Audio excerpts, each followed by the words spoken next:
अंबाला वायु सेना स्टेशन से फ्रांस निर्मित राफेल लड़ाकू विमान में उड़ान भरी। वो फ्लाइट शूट पहन, आपको बताते चले, पैराशूट पहनकर राफेल में बैठी और आपको बता दें टेक ऑफ अपने हाथों को हिलाकर अभिवादन भी किया। जानकारी के अनुसार राष्ट्रपति मुर्मू ने अधिकारियों से राफेल विमान की तकनीकी ऊंचे और उसे चलाने के तरीके को और सुरक्षा से जुड़ी बातें भी समझी। बता दें कि राष्ट्रपति ने हमेशा से सेना से जुड़े कामों में दिलचस्पी दिखाई है। तो वहीं आपको बताते चले फ्लाइट सूट पहनकर विमान में बैठी द्रौपदी मुर्मू, साथ ही राफेल की उड़ान, जहां राष्ट्रपति ने राफेल से भरी उड़ान। राष्ट्रपति द्रौपदी मुर्मू ने अंबाला वायु सेना स्टेशन से फ्रांस निर्मित राफेल लड़ाकू विमान में उड़ान भरी। वो फ्लाइट सूट पहनकर विमान में बैठी, साथ ही आपको बताते चले टेक ऑफ से पहले ही हाथ हिलाकर उन्होंने सबका अभिवादन भी किया। जानकारी के अनुसार राष्ट्रपति मुर्मू ने अधिकारियों से राफेल विमान की तकनीक, उसे चलाने के तरीके और सुरक्षा से जुड़ी बातें भी समझी। बता दें कि राष्ट्रपति ने हमेशा से सेना से जुड़े कामों में दिलचस्पी दिखाई है।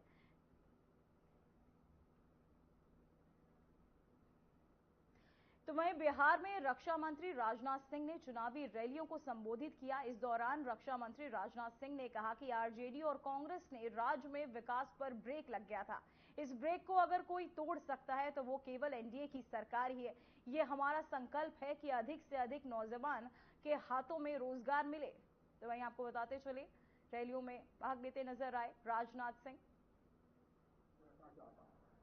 जब इन लोगों की कांग्रेस की आरजेडी की सरकार थी, 10 साल में इन्होंने बिहार को केवल 2 लाख करोड़ रुपया दिया और हमारी एनडीए की सरकार ने उतने ही साल में बिहार को 15 लाख करोड़ रुपये दिए हैं। रहने वालों, यह बिहार के प्रति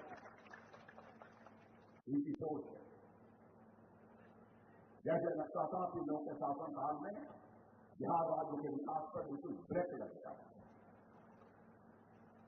मैंने भाइयों, इस ब्रेक को यदि कोई ब्रेक कर सकता है और तोड़ सकता है तो केवल और केवल एनडीए ही तोड़ सकती है। और यकीन रखना, यहां के गरीब भाइयों को भी कहना चाहता हूं, गरीब का पैसा गरीब तक पहुंचेगा, इसलिए एनडीए की सरकार यहां बन जाती है। मैं आपको यकीन दिलाना चाहता हूं, जितना अधिकतम हो सकेगा कल हमारा घोषणा पत्र जारी होगा, उसमें सारे आंकड़े आपको मिलेंगे। आपको साफ हो जाएगा कितने लोगों को हम लोग रोजगार देने वाले हैं, क्या करने वाले हैं। ये पूरी तरह से साफ हो जाएगा।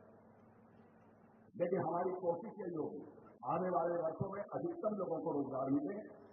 और ये हमारी कोशिश ही नहीं होगी, मैं बिहार के बहने भाइयों जवानों से कहकर जा रहा हूं, यह हमारा संकल्प है, यह हमारा कन्विक्शन है।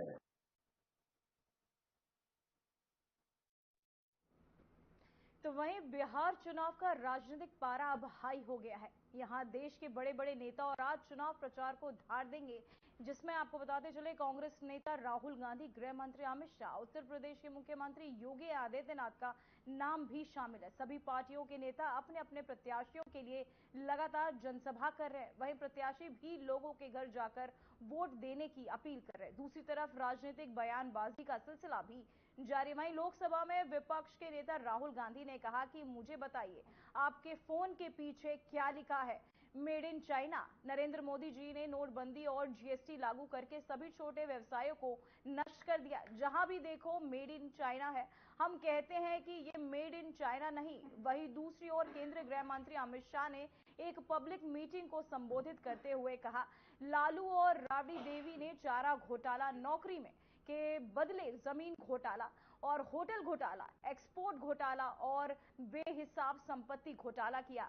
क्या ये महागठबंधन बिहार कुछ भला कर सकता है? सिर्फ नीतीश कुमार और नरेंद्र मोदी की जोड़ी ही राज्य में विकास ला सकती है। मतदाता सूची में घुसपैठिया के संरक्षक है। मुझे बताओ, घुसपैठिया को निकालना चाहिए या नहीं निकालना चाहिए? जोर से बोलो, निकालना चाहिए या नहीं निकालना चाहिए? क्या लालू जी निकाल सकते हैं? जोर से बोलो, निकाल सकते हैं? राहुल जी निकाल सकते हैं? केवल और केवल नरेंद्र मोदी निकाल सकते हैं। नरेंद्र मोदी। भाइयों बहनों, ये बिहार की भूमि पर पीएफआई पनपने लगा। पीएफआई मालूम है ना? मालूम है या नहीं है? पूरे बिहार को इस्लामिक स्टेट बनाने के लक्ष्य से ये काम कर रहे। नरेंद्र मोदी जी ने एक दिन निर्णय किया, देश में 100 जगह रेड डालकर पीएफआई वालों को उठा उठा कर जेल की सलाखों के पीछे डाल दिया। जेल की सलाखों के पीछे डाल। बेगूसराय वालों, मुझे बताओ, पीएफआई वालों को जेल से छुड़वाना चाहते हो क्या? अरे जोर से बोलो भाई, चाहते हो? ये पीएफआई देश में दंगा फैलाकर देश की शांति को भंग करने वाला संगठन था। देश विरोधी प्रवृत्ति करने वाला संगठन था। मोदी जी ने पीएफआई को बैन कर लिया। अब लालू जी उनको सपना दिखा रहे हैं कि हम आएंगे तो आपको जेल से छोड़ देंगे, छोड़ देंगे। लालू जी, मुंगेरी लाल के सपने मत देखो। आपको ना आना है, ना पीएफआई वालों को जेल के बाहर आना है। भाइयों बहनों, इस देश की धरती पर आतंकवाद हो या नक्सलवाद, उसको समाप्त करने का काम हमारे नेता नरेंद्र मोदी जी ने किया है। नरेंद्र मोदी जी ने। ये बिहार की भूमि पर कई जिले लाल आतंक से ग्रस्त थे। नक्सलवादी खुलेआम यहां पर कांड करते थे। मोदी जी के शासन में बिहार नक्सल मुक्त हो गया है। और मेरी बात याद रखना, 31/3/2026 को पूरे देश से नक्सलवाद को हम समाप्त कर देंगे, समाप्त। हम चाहते हैं कि बिहार का युवा, जैसे आपने देखा होगा, आपकी शर्ट के पीछे, फोन के पीछे क्या लिखा है बताओ? Made in China. सही? नरेंद्र मोदी जी ने हिंदुस्तान के जो छोटे बिजनेस वाले हैं, छोटे उद्योग हैं, उन सबको खत्म कर दिया, नोटबंदी और जीएसटी लागू करके। जहां भी आप देखो, मेड इन चाइना। हमारा कहना है कि मेड इन चाइना नहीं, मेड इन बिहार होना चाहिए उस फोन के पीछे। फोन के पीछे मेड इन चाइना नहीं, मेड इन बिहार। और फोन कहां बने? बिहार में। शर्ट, पैंट, फोन, कैमरा, सारे के सारे मेड इन बिहार। और बिहार के युवाओं को उन फैक्ट्रियों में रोजगार मिले, ऐसा बिहार हम चाहते हैं। हिंदुस्तान में जिस भी प्रदेश में जाता हूं, मैं हिंदुस्तान के हर डिस्ट्रिक्ट में गया हूं, जहां भी मैं जाता हूं, वहां बिहार के युवा मुझे मिलते हैं। मैं आपसे सवाल पूछना चाहता हूं। आपने दिल्ली बनाई, आपकी मेहनत ने बेंगलोर की सड़कें बनाई,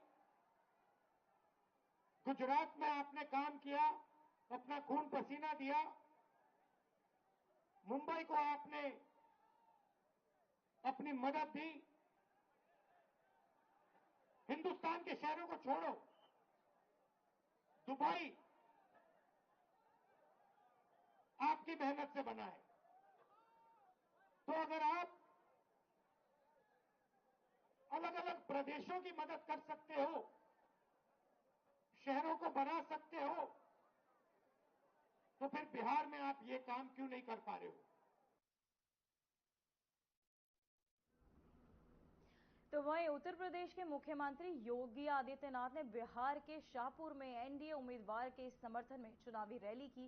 शाहपुर विधानसभा क्षेत्र में झाउआ हाई स्कूल प्रांगण में एनडीए समर्पित बीजेपी प्रत्याशी के समर्थन में उत्तर प्रदेश के मुख्यमंत्री योगी आदित्यनाथ ने चुनावी सभा को संबोधित किया। इस दौरान उन्होंने कांग्रेस और राजद पर हमला करते हुए कहा कि उनके शासन में बिहार की पहचान धूमिल हुई। सीएम योगी ने राम मंदिर के मुद्दे पर भी विपक्ष को घेरा और नीतीश कुमार के नेतृत्व में हुए विकास कार्यों की सराहना की। उन्होंने जनता से एनडीए सरकार को फिर से चुनने की अपील की। साली अतीत पे आरजेडी का 15 वर्षों का कार्यकाल और उससे पहले कांग्रेस का कार्यकाल एक कलंक से कम नहीं है। एक पहचान के संकट के दौर से बिहार के लोगों को, बिहार के नौजवानों को, बिहार के नागरिकों को गुजरना पड़ा था। नौजवान पहचान के लिए मोहताज था, प्लान करने के लिए मजबूर था, किसान आत्महत्या करने के लिए मजबूर था, व्यापारी डर और सहमा था और बेटी और बहन की सुरक्षा तो भगवान भरोसे थी हो गई थी। बहनों और भाइयों, हमारे बिहार ने अंगड़ाई ली।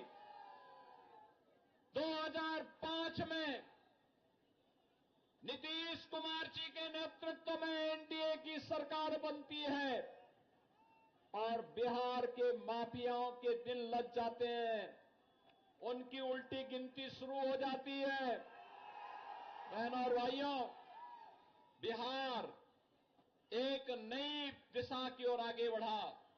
आज फिर से बिहार में वह सब कुछ है जो बिहार में 50 वर्ष पहले हो जाना चाहिए था।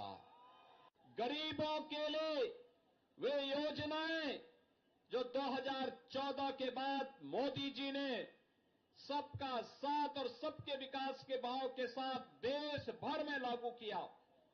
हर गरीब के पास अपना शौचालय होगा, हर गरीब के सिर को ढकने के लिए छत होगी, हर गरीब के घर में स्वस्थ ईंधन के लिए उज्ज्वला योजना का कनेक्शन होगा और हर गरीब के स्वास्थ्य के लिए आयुष्मान भारत की सुविधा होगी। हर गरीब के पास राशन कार्ड होगा और यह कांग्रेस पूरा नहीं कर पाई, आरजेडी पूरा नहीं कर पाई। आरजेडी पूरा करती कैसे? क्योंकि जो पशुओं का चारा खा जाए तो मनुष्य को तो सब कुछ बेकार ही जाएगा। उन्होंने तो यही किया था, लेकिन मोदी जी ने कहा सबका साथ और सबका विकास। बिहार के नौजवानों की इस प्रगति को देख करके मैं देखता हूं क्या प्रतिभा है बिहार के अंदर, क्या यहां के नौजवानों में ईश्वर प्रदत्त बुद्धि है। उसको थोड़ा सा प्लेटफॉर्म मिले, पूरी दुनिया को अपनी बुद्धि से आकर्षित करने की सामर्थ्य हमारा बिहार का नौजवान रखता है। देश के अंदर जहां कहीं भी बिहार के नौजवानों को कार्य करने का अवसर प्राप्त हुआ, उसने अपनी प्रतिभा का लोहा मनवाया है। बिना रुके, बिना झुके, बिना डिगे बिहार का नौजवान आज उस क्षेत्र को विकास के पथ पर अग्रसर करता है। लेकिन बहनों और भाइयों, 2005 के पहले परिवारवाद का दंश झेल लाए बिहार अराजकता और गुंडागिर्दी की चपेट में पूरी तरह माफिया राज का शिकार हो चुका था। बहनों और भाइयों, मैं धन्यवाद दूंगा एनडीए की नीतीश कुमार जी की सरकार को, जिन्होंने पिछले 20 वर्ष के अंदर अथक परिश्रम करके उसे उभारने में बड़ी मदद की। आज बिहार को अपनी पहचान है। बहनों और भाइयों, क्या ये कांग्रेस और आरजेडी अयोध्या में राम मंदिर का निर्माण करा पाती? आप मुझे बताओ, क्या बिहार के लोग अयोध्या में राम मंदिर बनने से खुश हैं कि नहीं है? हैं कि नहीं है? राम मंदिर बनना चाहिए था कि नहीं बनना चाहिए था? अब मुझे बताओ, कांग्रेस, आरजेडी और इनका एक पार्टनर उत्तर प्रदेश में समाजवादी पार्टी, ये सभी के सभी लोग राम मंदिर का विरोध कर रहे थे। कहते थे, कांग्रेस कहती थी राम हुए ही नहीं, आरजेडी ने कहा कि मंदिर नहीं बनने देंगे, और समाजवादी पार्टी राम भक्तों पर गोली चलाती है। हम कहते थे, तब भी कहते थे, गोली हो या डंडा हो, तब भी हम कहते थे कि रामलला हम आएंगे, मंदिर वहीं बनाएंगे। बन गया ना मंदिर, बन गया ना, कोई संदेह? तो एनडीए की, बीजेपी की सरकार जो बोलती है वो करके भी दिखाती है। हमने कहा था ना, माफिया राज का अंत करेंगे, हो गया ना माफिया। और मुझे अच्छा लगा, आपने बुलडोजर भी खड़ा कर दिया है माफिया के लिए। उत्तर प्रदेश में तो ये ऐसे दौड़ता है माफिया की छाती में कि फिर सपा और उसके पार्टनर्स को केवल और केवल उसके यहां फतिया पढ़ने का ही अवसर मिलता है, बाकी कोई अवसर ही नहीं मिलता है।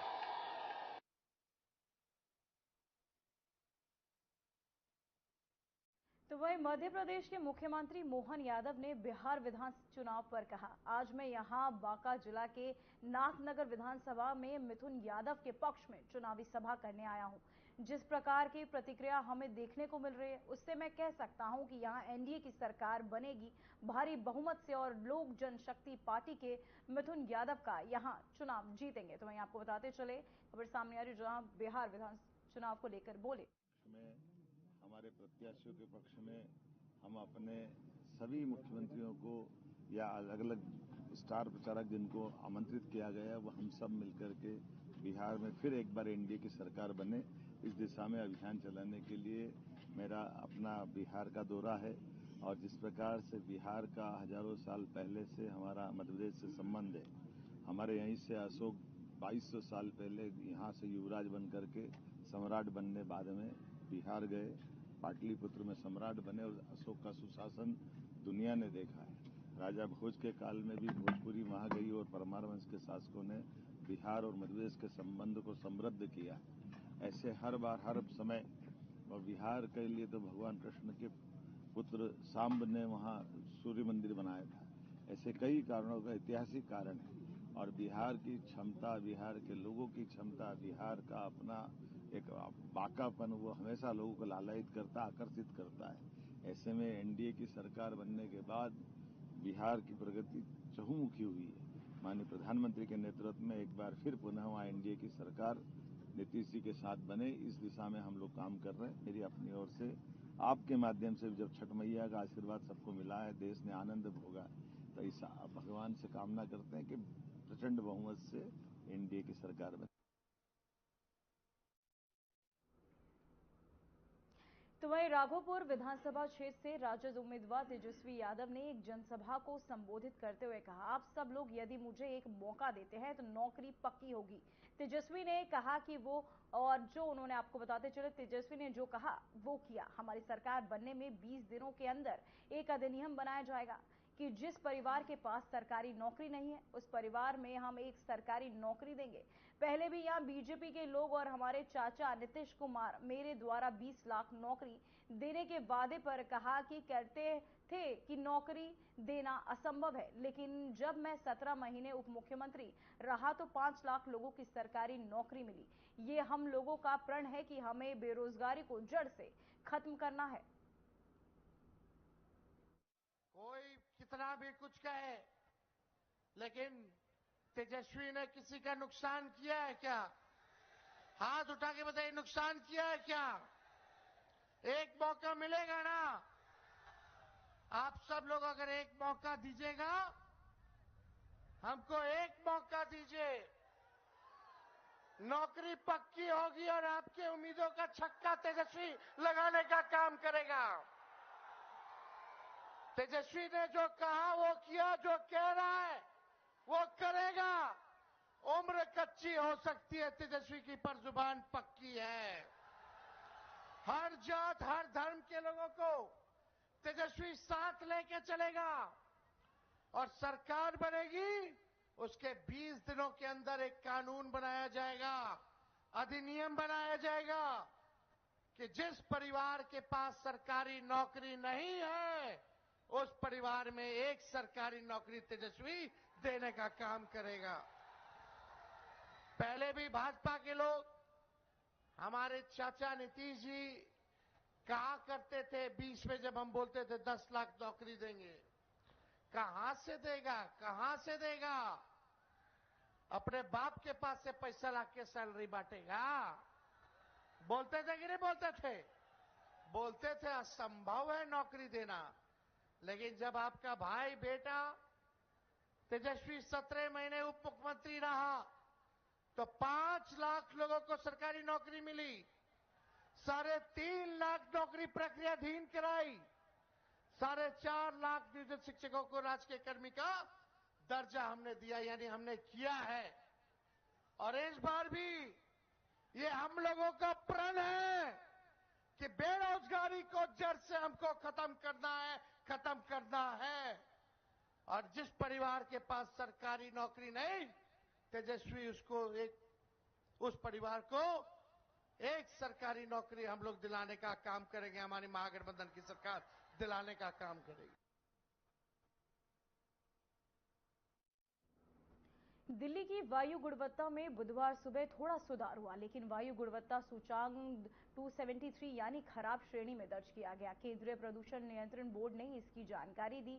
वहीं शहर में मंगलवार को अपराह 4 बजे आपको बताते चले AQI 294 दर्ज किया गया, जहां ये सोमवार को दर्ज 301 UKI थोड़ा कम है, जो बहुत खराब श्रेणी में आता है। जानकारी के अनुसार आंकड़ों से पता चलता है कि समग्र सुधार में बावजूद दिल्ली में 18 निगरानी स्टेशनों में 11 में AQI 300 के ऊपर के स्तर दर्ज किया गया, जो बहुत खराब श्रेणी में है।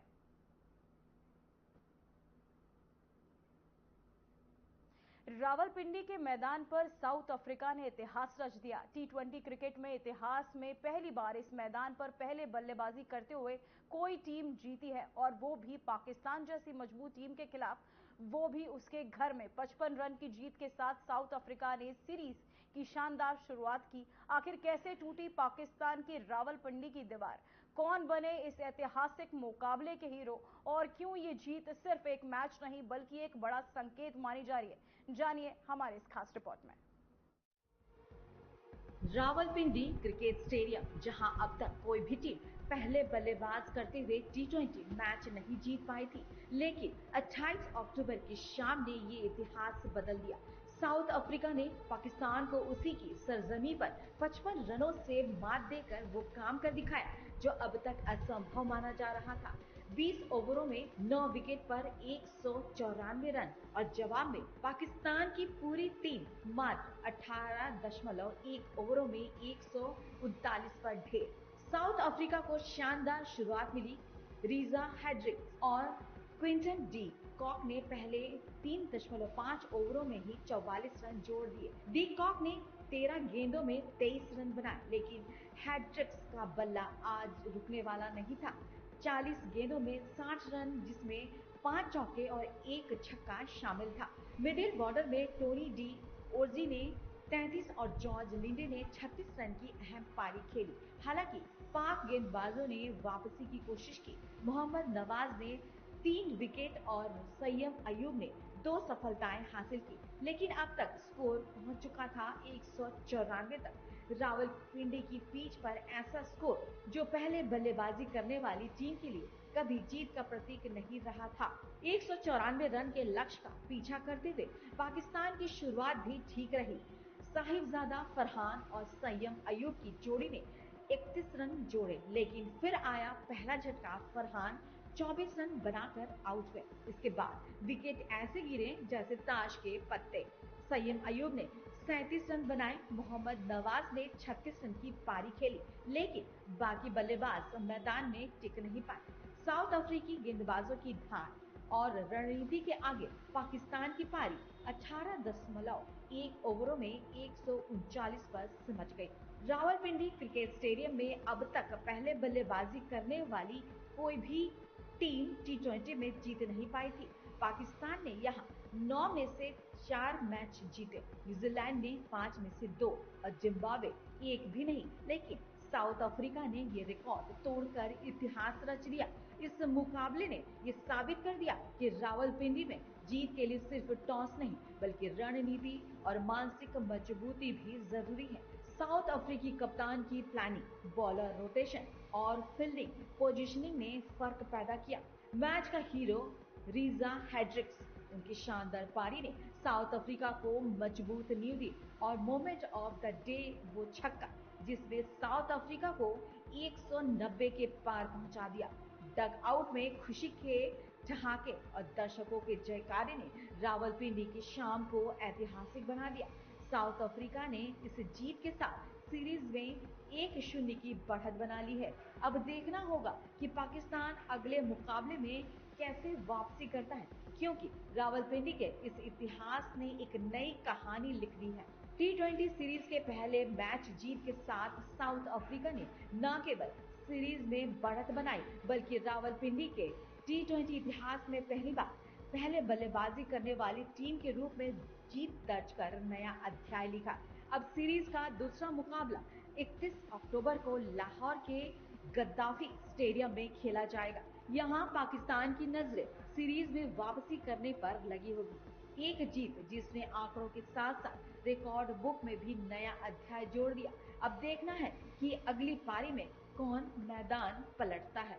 तो ये था रावलपिंडी के मैदान से T20 का रोमांचक मुकाबला, जहां साउथ अफ्रीका ने इतिहास रचते हुए पहले बल्लेबाजी करने के बाद जीत दर्ज करके नया रिकॉर्ड बना लिया। पाकिस्तान की टीम अपने घरेलू मैदान पर एक बार फिर दबाव झेलती नजर आई और जीत से दूर रह गई। टीम इंडिया के लिए भी ये मैच अहम संकेत छोड़ गया कि पिच चाहे पाकिस्तान की हो या किसी और देश की, अगर रणनीति सटीक हो तो जीत दूर नहीं। अब नजरें होंगी सीरीज के अगले मुकाबलों पर, जहां पाकिस्तान पलटवार की कोशिश करेगा तो वहीं साउथ अफ्रीका अपनी लय बरकरार रखने उतरेगा।